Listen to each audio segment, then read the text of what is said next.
Hi folks, Trent here from Trentstone. You know, every fall as the weather starts to cool off, we get lots of phone calls here. And the two questions we hear most often are, how do I light my log set? And two, what am I doing wrong that's causing my log set to not light? So in this short video, I thought we'd take just a few minutes and go through the process of lighting a log set. Now, every log set is configured just a little differently, but they all have the same major components, and they're all going to basically work in the same way.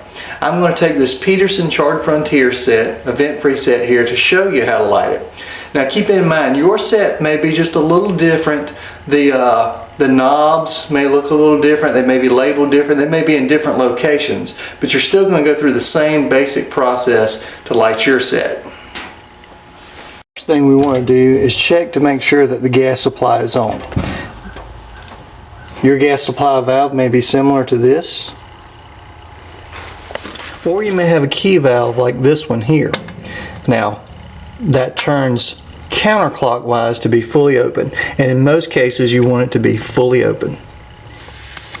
I've removed the logs from this Peterson vent-free set so we can have a better look at the controls here.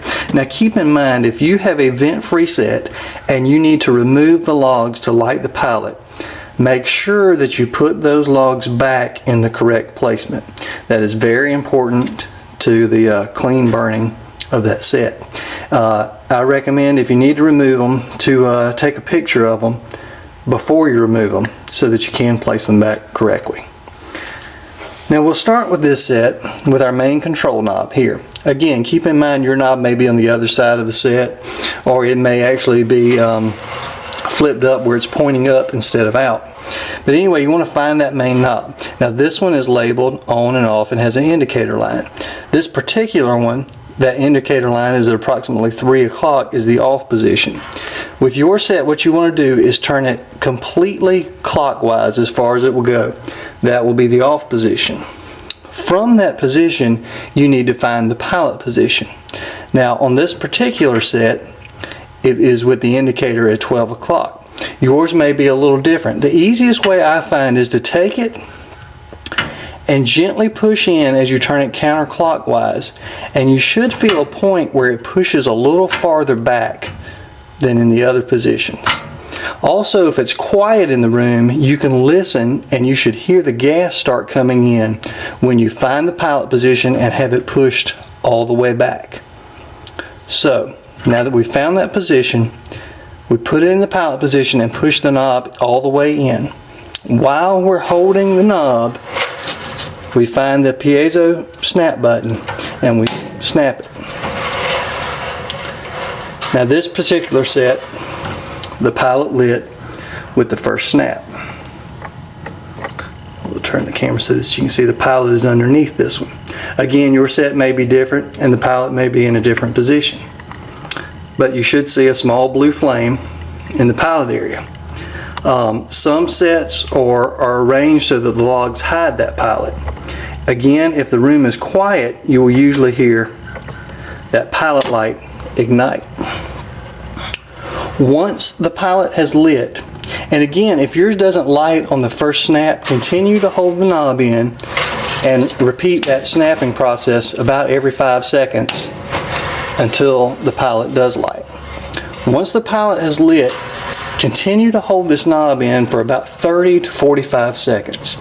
We've got to heat up the thermocouple, which is the little sensor on the set which will hold the valve open once it heats up. So after you've held it in for about 30 seconds or so, you can let go, and the knob is spring loaded and will push back out there. And in that position, your pallet is lit. Now you can leave that pallet lit all year if you wanted to, and I would certainly recommend, if you're using it on a regular basis during the winter, to just leave the pallet lit. It should be perfectly safe, and then it's a very simple process to light the set from there. If you have a manual set, all you have to do is turn the knob on around counterclockwise.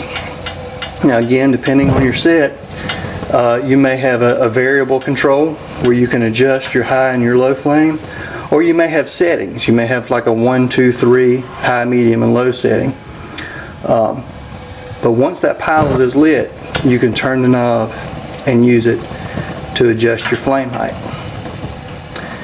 Now, if you have a millivolt set, or a set that has a wall switch or a remote control, the next step will be a little bit different, and I'll move over to a millivolt set to show you the difference. Here we have a Monessen Kentucky Stack vent free set. Now this set is a little different than the other one in that this has a remote control. I've gone through the same process to light the pilot light as I did on the manual set, but the difference is with the remote set, if you'll look somewhere, there will be a receiver box. Usually it's to the front of the fireplace on either side and kind of hidden by the screens.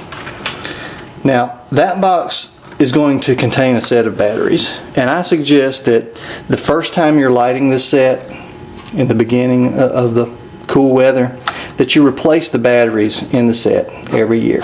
This one, they are hidden fairly well. You pull that down and you'll find there are 4 AA batteries in there.